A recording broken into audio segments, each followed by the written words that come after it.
Hi everyone, Alan Paletti here, and I am making my first official real card review since being back on YouTube.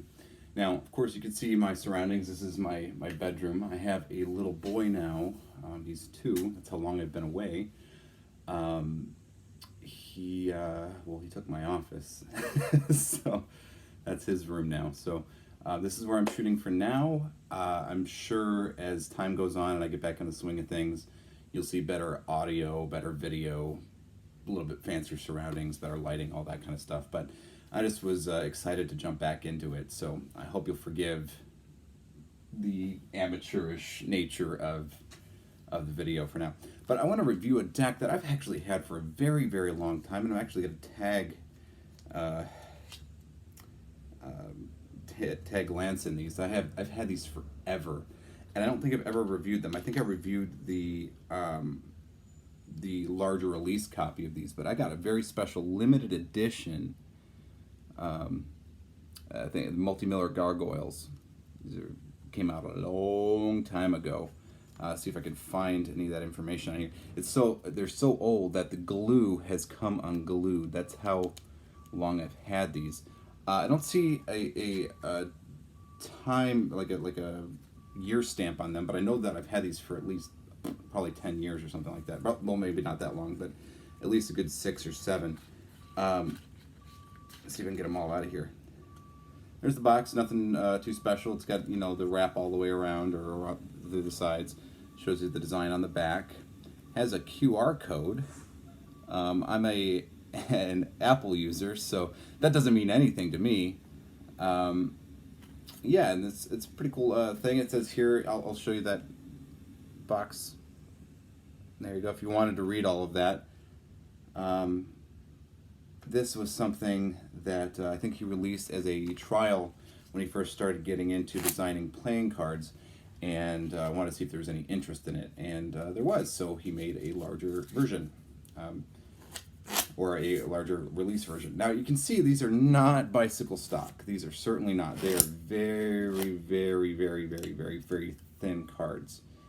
The printing on them is pretty good. I can show that to you. It's not what you'd expect from say bicycle quality cards, but see if I can get that up as close as the camera. I think that's as far as it's going to let me do it without going out of focus. You can see the design there. Pretty darn neat. Standard size faces. Very, very soft. I wish I could describe the two. It's almost like wet newspaper. It's very soft, very very floppy. Hardly any snap to them at all. They're very, very soft. Show you, of course, the cards that everybody wants to see in here.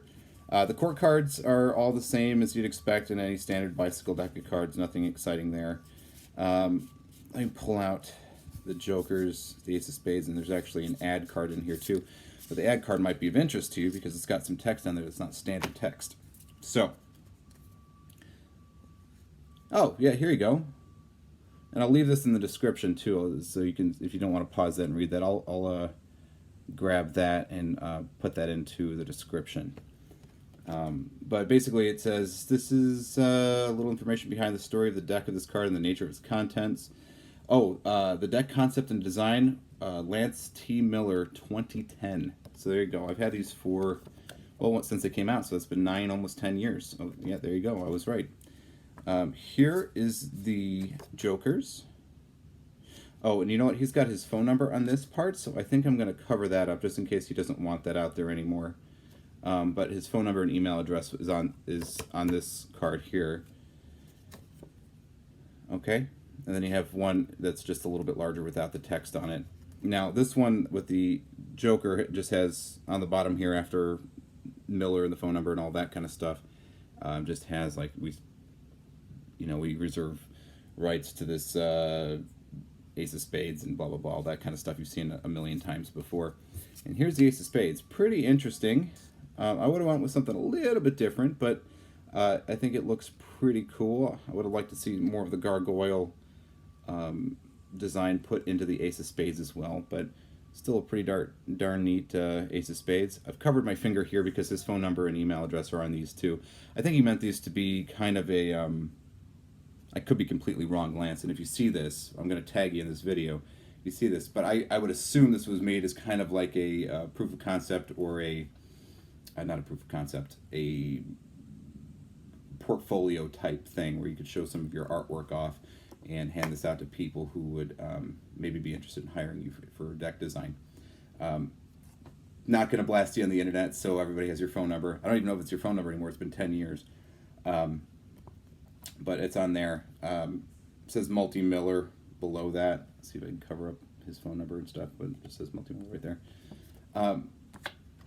there. They're cool. They look neat. They're certainly, you know, if you were not a card magician and you just wanted to kind of have a cool deck of cards to you know, goof around with or something, this would be a perfectly fine deck of cards.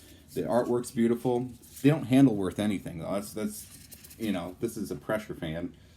They're very clumpy. Now, some of this may be because they've been open forever, but or not broken in. But they're got a very smooth, plasticky feel to them. They're very, very, very floppy. In fact, these may be completely plastic. I'm not entirely sure. I don't want to make that statement and then be wrong, but they're floppy like you'd have with like a plastic card. So they may very well be completely plastic. Cool design. I've had them for a long time. He sent these to me years and years ago when I was still in the swing of, you know, at the height of my fame, if you want to call it that, on YouTube with deck reviews. Cool cards. I'm very grateful to have them. They have an honored place in my my collection, and you know, they're okay for, yeah, no spring at all, but there you go. I hope you enjoy this. It's a 7-minute deck review on a deck of cards that was released 10 years ago, but you know, I'm shaking the dust off and trying not to be a dinosaur anymore. So thank you for tuning in. I love all of the comments that I've seen from everybody. I've been overwhelmed with the responses to my first video. I guess everybody does want me to come back, so here I am. Again, forgive all of this. I'm going to update all of it and maybe clean it up a little bit, get a little more studio vibe going, but I was just too excited and wanted to jump back into a video. So hope you enjoyed it. If you have any ideas for decks that you'd like me to review, please leave them in the comments, and if there's anything else you'd like to see from this channel, please let me know about that too. Comments are the best way to get a hold of me and have us start a dialogue and communicate with each other. I'd love to make content that you want to see. So thanks so much, and I will see you in the next one. Peace.